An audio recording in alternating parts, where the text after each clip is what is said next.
Let's go, guy. Loser, practice up and Pedro. Just got dead silent, knowing how much sorry. on the line. This is Pedro an and elimination Lucas. matchup, Stop folks. it, One of these two the, will be done in the top 6 in just 10 round. to 15 minutes of gameplay. Interesting, Pedro using the Cannoneer here. Cannoneer and Gobgang immediately makes me think he's using Mortar, and Lucas with Skellies and Gobgang makes me think he's using Bait. I don't know exactly about this matchup, but I want to say Pedro, he loves Mortar. Lucas has a slight advantage because of the Cannoneer. It's very difficult to defend all these Spade cards with the Cannoneer, but also you only have one spell. I remember this have deck. arrows. And Cannon Cart doesn't get that last shot on its side. He just has to be a little careful, as we saw some funkiness yesterday. It does break down out of range, and a Princess connects on the right-hand side for 2. That's too short. So we have the Evo Bats, Evo Mortar version of the deck. Goblin Barrel coming in yet again. No arrows in cycle. Gang does clean up very well, though. And Lucas has a bit of a minuscule counter push to deal with. A Gang to support yet again. Despite being known as a fairly good mortar player, we didn't see Pedro during his CRL Mortar when he faced runs this year. Mortar facing a lot. Curious to see what he does in this spot. Connect to Princess yeah, Tower. it's a good point. It might be a semi-difficult matchup for Pedro, but he is one of the best to ever do it with Mortar. So if there's anyone that can win it, it's definitely him. Evo Skellies Double barrels. Goblin Barrel at the bridge, though. This is a force to be reckoned with. He defends really well on the left side, but Evo Goblin Barrel on the right connects yet again. Almost past the first 2 minutes of gameplay. Double elixir flowing in 15 seconds. And Princess aggressive at the bridge on the left-hand lane. Interesting decision by Pedro. He doesn't want to spend elixir defending this, so instead he goes for Mortar. So that whenever he does defend the Princess, he's also able to protect his Mortar. Okay, Dark Goblin, now arrows to the Dark Goblin. And Mortar targets the Doctor, arrows behind to clear. Doctor now taken off the board as the cannon goes to support. Yeah, and I don't think that's what Pedro wanted to happen. I think he wanted a little bit more damage. He's just down so much. Both of his towers under 1800 HP, and he's barely scratched at the surface of Lucas. Dark Goblin. If the Lucas he get the double chop and Lucas, push 30 it down, seconds it left can in land. regulation time. And the Evo Bats push on the right-hand side. Ooh, the Mortar snipes the Princess. One back gets a little bit of damage, but it's really just not enough. These Mortars really are having a difficult time of connecting. Cannon Cart working its way up the left-hand lane. And we see arrows looking to clear one more time. Barrel goes to the right, arrows do clear. Ice Spirit plus Evo Skelly's left-hand lane. Bomber trying to stop it, but not enough to break through here. Yeah, those Evo Skellies are so important to take note of. If your arrows is not in cycle and those Skellies start making their way towards your tower, it can get very dicey very quick when you're using Cannoneer. Keep in mind, folks, it's one spell versus no spell. Yes, they both can get on tower, and yes, Goblin Barrel's a spell. Stop telling me that. But it's not. You know it's not.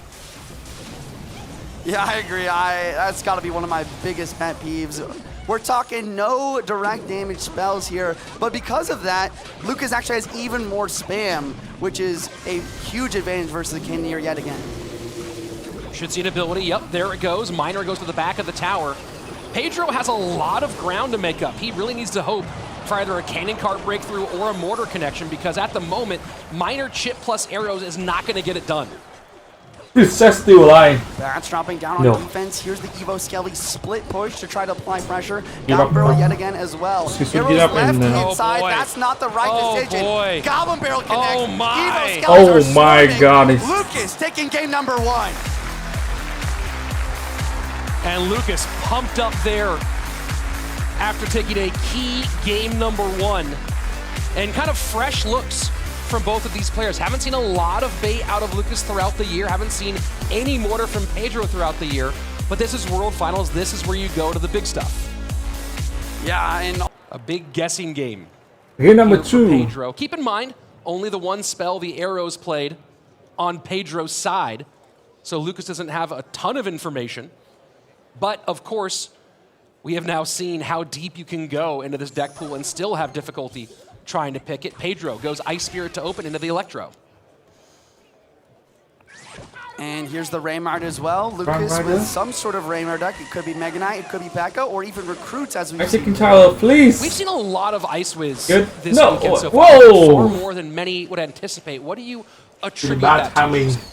Yeah, it really comes down to that small splash radius buff it got Alright, just a month or two ago. You know, I really didn't think it would be that big of a difference maker, but that splash radius makes its splash radius actually larger than even the baby dragon. So that solid splash plus how cheap and it Royale is, Zion. makes it a very solid Royale Zion. And seeing the Tyler. work on the left-hand side, Lucas puts some pressure on the right. Firecracker will get some crosswise chip damage to open up that lead a bit more. 24-56 on the right-hand lane with the first minute of play having passed. Yeah, and you can see Lucas shake his head just a little bit there. He's really not happy about this King Tower activation. Usually you use Firecracker in decks where a King Tower activation might not matter too much, but when you're playing with a Mega Knight and a Ram Rider beatdown-esque push, you need to break through, and that King Tower makes it just a little bit more difficult. Ram Rider. Inferno Dragon coming up against the Monk. He doesn't have and the Monk can get reflection here, but it's not worth much as that Inferno Dragon will not be affected, so he opts to hold. That's twice now, 2 months played. Why he dropped the no ability Ram Rider. He was a gas and a Ram Rider. I saw the Monk. I was like, wow, this is going to be solid for the Firecracker deflection for dealing with the Mega Knight. But then, of course, Lucas always prepared in these matchups with an Inferno Dragon, and it just seems a little bit difficult for Lucas to break through. He is sorry, Firecracker, sorry. And this time he will activate the ability to take that Evo Firecracker off the board and get the Civic going in the opposite direction. Inferno Dragon still alive. And you see Pedro lost for sure. For the push. No idea how to win this game for Spirit. I like what you're saying here. I thought it was going to connect too, but the Ice Wizard, once again, showing its prowess, slowing it down, making it work. And for a moment, you really thought that was Lucas trying to get the Fisherman high. Devotion. What are you doing? CRL Teams days, it was Lucas caught. The knock Michael Ryan Zion. Fisherman to pull a Hog Rider against the God RF. I counter. It's a game that I want to say. He was trying to repeat that in his favor. Ram Rider will connect. What the Ram Rider? Firecracker coming in, trying to get the connection. Does not quite touch either way. Dual lane damage for Lucas as we go into second. Yeah, absolutely. And Pedro is finally trying to make an offensive attack work. Evo, Roll Jai at the bridge with the Monk tanking. That's one shot. Do we see two? Yes, we see two. Wait, the Fisherman's wait. Oh my gosh, so much damage. What the hell? That is insane. It gets one more. 469. Ram Rider does connect. And oh my word, we have a fight on our hands. What the hell? Ice Wizard is counter pushing. Zion. Lucas, if he's going to win this, he needs to get one good push. Fireball cycle. He reveals the and Mega Knight. It's time to Mega Knight. And Pedro will try to cycle Fireball. Ram Rider. You need the Ram Rider. In time, the Fireball's there. GG. Well played. Game number 3 on its way. Crazy game. Oh my it's a crazy game. I think the 90% the Lucas wins. Feels like. I love these 1-in-1 best of 3s. There's so much happening. Let's go to game number 3. Both player amazing. It's the kind of place where you think of Lucas going cycle, given the spells he has available, but a lot of the support cards, the cycle cards, not there for him. Of course, we went through an era where Goblins was the major cycle card, but that was before Evo Skelly and a Heal Spirit? Heal Spirit? Heal Spirit. I mean, maybe, you know, with E Spirit and Ice Spirit out, he's trying to get Heal Spirit? I remember less elixir added to it. Flying Machine Heal Spirit, it makes me think of some sort of Fireball bait deck. Log was open, and there it is. Tesla being played by Pedro. Not the Evo version, which is interesting. Fisherman as well. I mean, this could be Recruits, Pigs. It could be something else. After seeing the Zappies, though, this looks like a pretty old-school Recruits. With Fireball out, that Flying Machine is going to be annoying for Pedro to deal with. Obviously, the poison does help to a certain degree, but we'll see how much Lucas can abuse that Flying Machine today. Yeah, and I think it has a lot of potential too. With the poison kind of bait going on here, the flying machine is going to be that X factor to break through. On the other hand, we have Pedro just running with one of his most solid decks, one of the best decks, the deck that really pushed him forward towards the runner-up last year. Good old Miner Poison. And the Tesla will be key in some of these defenses. Yeah, and I look at the decks, we actually saw Pedro use Miner in game 1, so maybe a Drill Poison. I mean, I don't see another option for win condition that could work here. Goes to cover on the right, 6-man splits, 3-3. And here's the Mega Knight. Mega Knight gonna be super useful versus the recruits as well. I mean, looking at this matchup, I feel like Pedro's got a very nice advantage. I'm not sure. It's all just going to depend if he can really put it together. We saw him play Miner Poison yesterday and struggle to break through. So far, the Poison Chip on the right-hand side doing a good job. 25-76, the mark for Lucas's tower on your top right. Now here come Evo recruits way out in front. What does Lucas have in store behind this? Royal Giant to the right-hand lane. Wow, now recruits bigs, recruits Royal Giant. Tesla dropping down yet again with the Barbarian. Gonna deal quite nicely.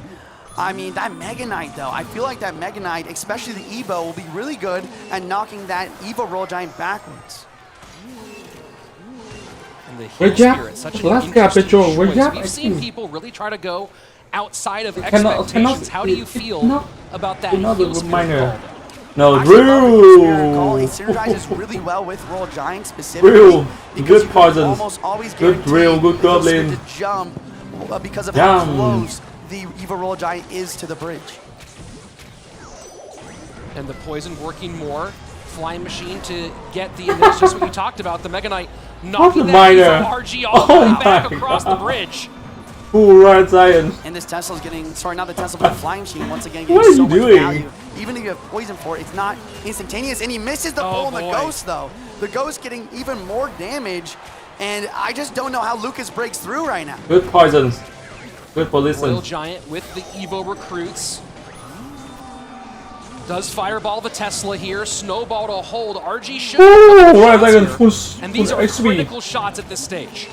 Yeah, as soon as I say it, I don't know how it's possible. He makes it happen right away. Fireball on the Tesla. The Heal Spirit we've been talking about. Heal Spirit might end up winning him this match. Well, the way he can completely flood the board, on the one hand, lots of poison value available for Pedro. Lots of Mega Knight drop value available for Pedro, but that also means there's a lot to cover. And this has been, so far, the story. Yeah, the other thing that means is he can't use poison on offense, and especially with the Goblin Drill, that is going to be where's George Drill? Where is George Drill? In a variety of situations. And you see how much cover was given to that Flying Machine. Now there's the poison value. Evo Mega Knight nowhere near that Royal Giant. So where Tesla? We need Tesla. Yes. Log to clear, Tesla to hold, and this will be a defense that holds on. But with 30 seconds left, you cannot just hold on. You have to do damage. And there comes the poison on the recruits. He does get a poison on offense. Can he defend? Where Tesla? Offense too. He doesn't the 5-on Tesla. 5-on Royal Giant. Ghost dropping. Tesla dropping. Drill is defended. Will he get a hit? Snowball in. RG gets nothing. Fireball down. Poison ticking. Lucas needs a log. 2, 1, and Lucas takes it. 11:07 to 10:10, and his world championship. Let's go to Lucas. Continue. I cannot believe what I just watched.